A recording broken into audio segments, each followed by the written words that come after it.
समय तो हो चुका है, अभी तक यमराज आ ही नहीं रहे।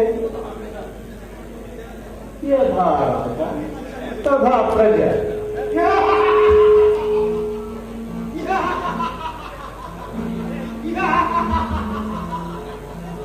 हम है यम, यम है यम।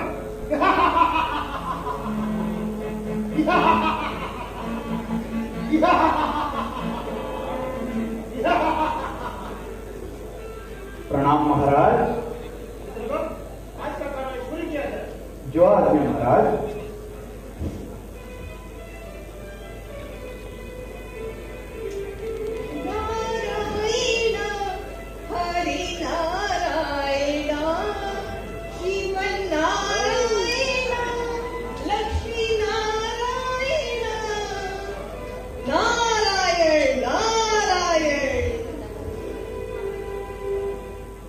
त्रिलोक संचारी परम भागवतम नारद मुनीन्द्र को यमलोक में स्वागत। कहिए क्या समाचार लेकर आए हैं? नारायण नारायण प्रभु, बस आपके दर्शनों की इच्छा हुई तो उपस्थित हो गया। सुना चित्रगुप्त, नारायण जी आए और कुछ समाचार ला लाए। नारायण जी, इस संकोच कहिए क्या समाचार आए हैं? महाराज, आजकल तो हर ओर बस यमलोक की ही चर्चा है। सभी देवताओं को लगता है कि सबसे शक्तिशाली सिंहासन बस आपका ही है।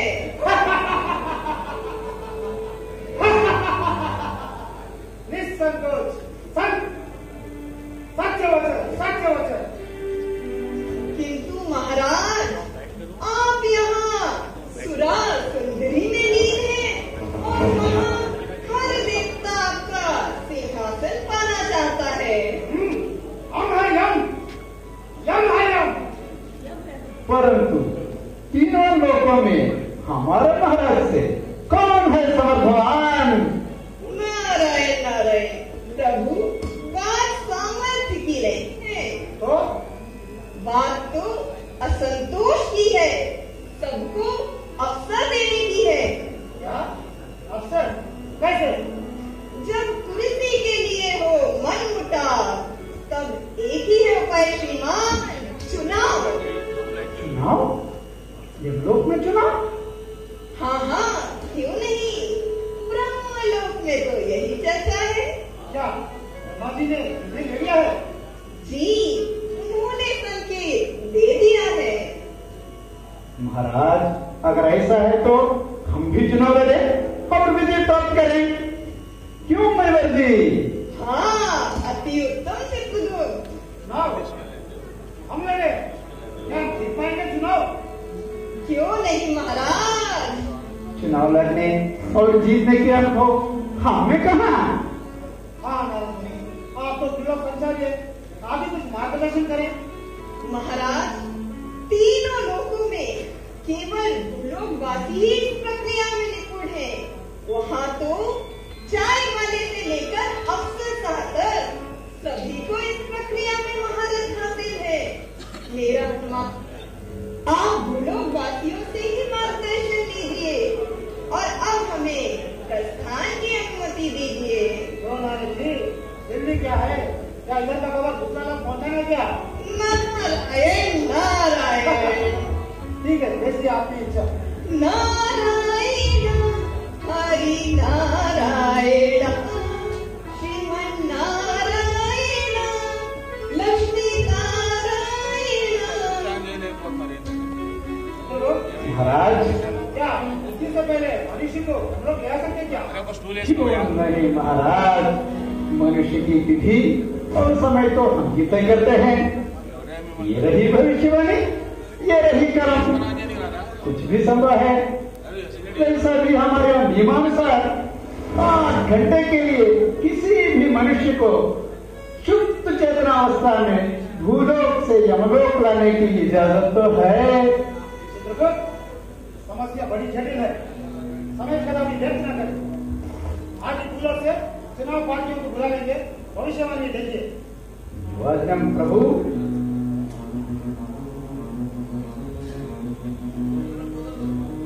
महाराज, सबसे पहले मैं विश्वकर्मा को पेश करना चाहता हूं, जिसने अपने प्रथम प्रयास में ही बुद्धिजीवियों के शहर दिल्ली में मुख्यमंत्री बनकर किया है कमाल, कर दिया विरोधियों को बेहाल।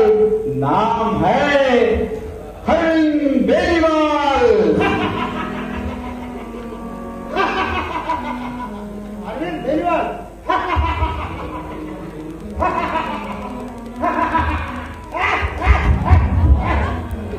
हे वत्स बेनीवाल, चिंतित ना हो, यमलोक में आपका स्वागत है।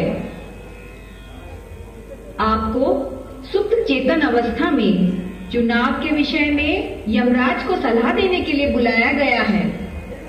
उनको इस संबंध में सत्य से अवगत कराने के पश्चात आपको सुरक्षित वापस भूलोक भेज दिया जाएगा।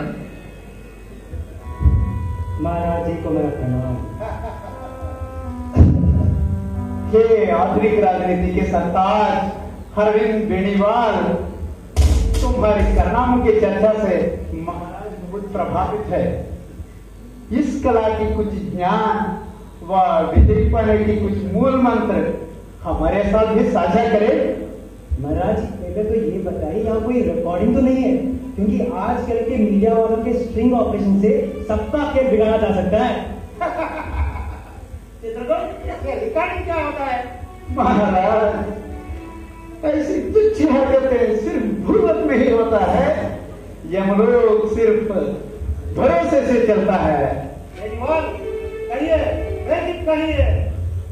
जी अब मैं क्या करूं? मैं तो आम आदमी हूँ, आम आदमी के साथ रहता हूँ और आम आदमी की बात भी करता हूँ। मेरी तो टोपी भी आम आदमी की है।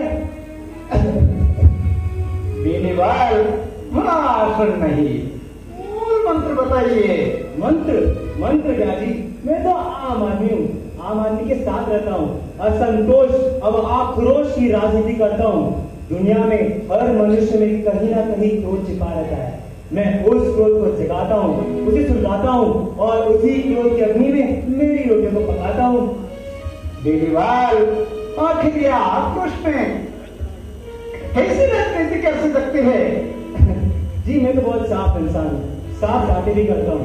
एक आम आदमी को क्या चाहिए? सस्ते दरों में बिजली, पानी और मकान।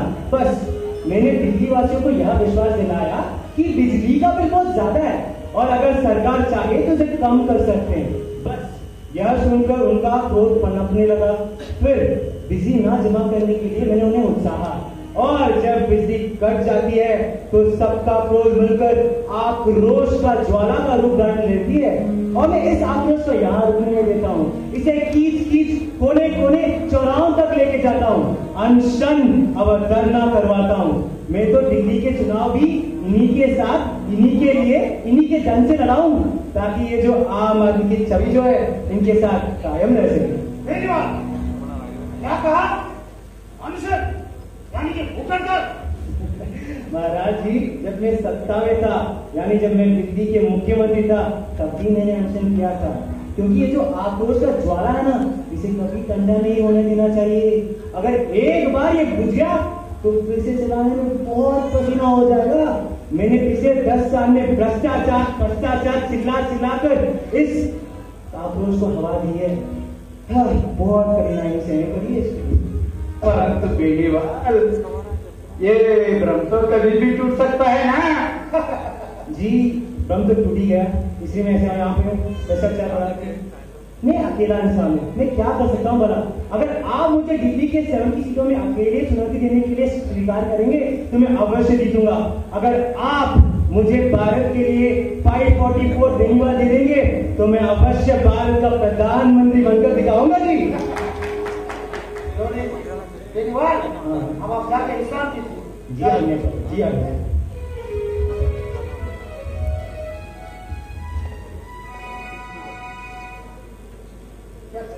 महाराज, क्या उन्हें अपने लोगों में आक्रोश बनाना होगा, अपनी प्रजा में क्रोध? महाराज, विपक्षी उम्मीदवार ऐसी कुछ अराजकता की बातें करे तो फिर भी कुछ समझ में आता है, परंतु सत्ता में रहते हुए ऐसी प्रयोग कल्पना से दूर लगता है। तो ठीक है, तो क्या कोई सत्ताधारी चुनाव क्रांति नहीं है? देखिए भविष्यवाणी में उन्हें बुलाएंगे। हाँ प्रभु। महाराज, वो सत्ताधारी पार्टी का नाम है गजेंद्र लोधी। गजेंद्र लोधी।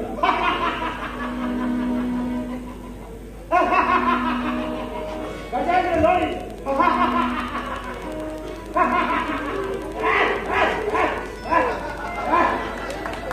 हे वत्स लोधी, चिंतित न हो, यमलोक में आपका स्वागत है। आपको सुख चेतन अवस्था में चुनाव के विषय में यमराज को सलाह देने के लिए बुलाया गया है। उनको इस संबंध में सत्य से अवगत कराने के पश्चात आपको सुरक्षित वापस भूलोक भेज दिया जाएगा।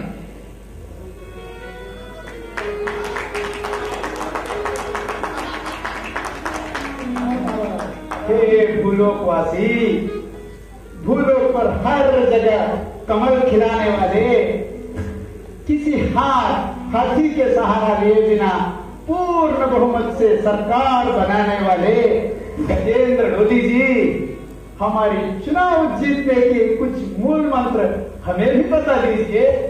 महाराज, मैं तो साधारण सा मनुष्य हूँ। एक पान वाले के घर में पला, सपने देखे, सपनों के साथ रहा। अब वही सपने इन भाई बहनों को दिलाता हूँ।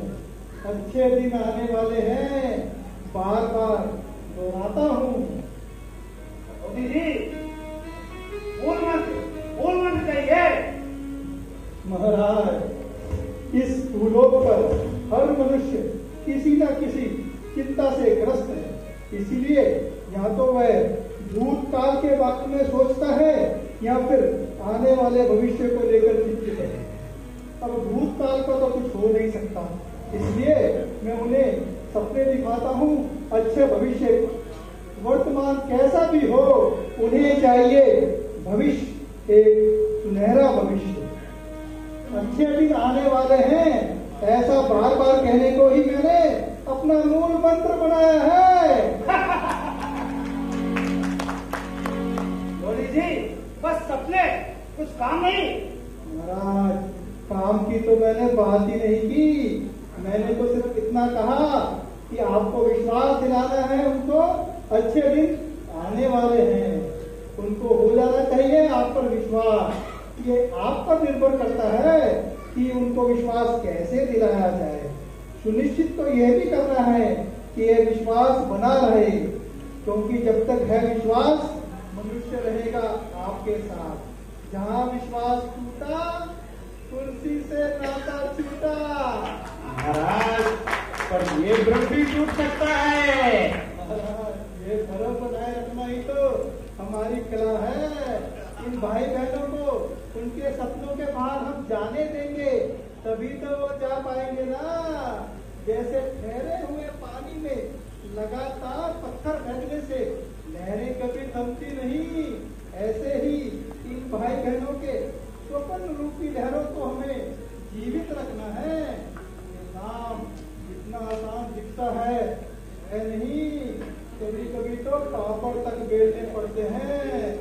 मुख पर मुस्कान चिपकाकर झाड़ू तक लगानी पड़ती है।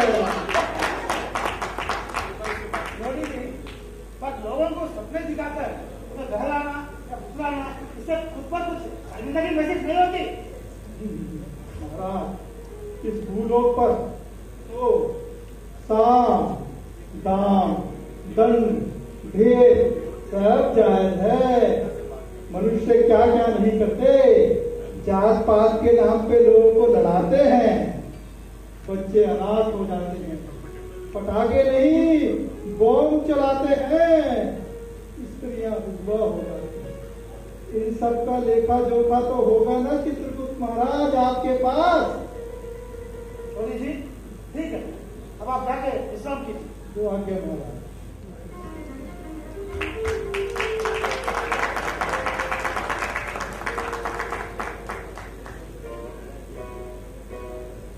महाराज, इनकी बात तो सच है। भूलोक पर हर तरह की हथकंडे अपनाए जाते हैं। भूलोक पर राजनीति जोड़ने की नहीं, तोड़ने की होती है महाराज। अगर भूलोक पर राजनीति की यही स्थिति है तो इन्हें क्यों न बुलाया? महाराज, हमें भी चुनाव लड़कर जीतना है। हाँ, और इसके अलावा उपाय भी क्या है? भूलोक में सफल हुए मूल मंत्रों को अपनाते हुए हमें आगे जाना चाहिए महाराज।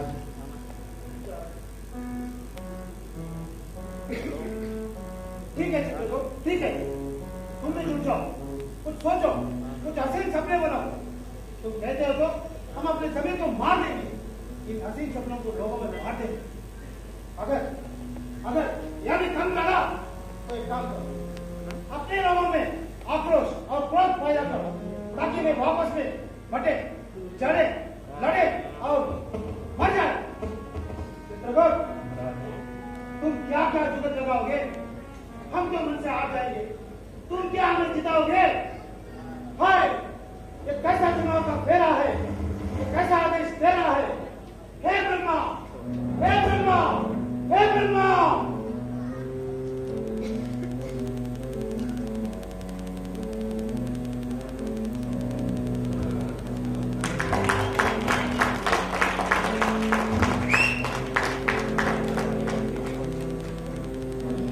हे वत्स, गलत चुनाव प्रक्रिया नहीं, अपितु गलत वह रास्ता है जो भूलोकवासी अपनाते हैं और धरती को नरक बनाते हैं।